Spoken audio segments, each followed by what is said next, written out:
मौलवी साहब की आवाज़ गूंजी, भाइयों मस्जिदें खाली हो गईं, अपने बच्चों को अल्लाह के घर भेजें वरना बरकतें हमसे रूठ जाएंगी।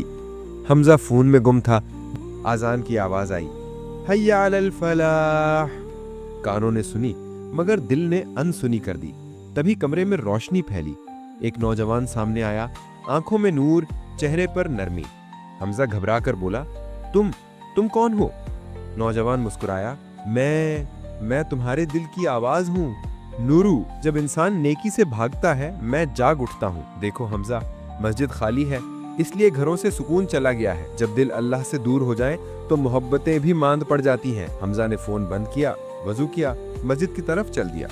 नूरू पीछे खड़ा मुस्कुरा रहा था और बोला, मस्जिद सिर्फ इबादत नहीं, दिलों को जिंदा करने की जगह है। जब ये आबाद होगी तो दिल आबाद होंगे, और जब दिल आबाद होंगे तो रिश्ते, मोहब्बतें सब संवर जाएंगे।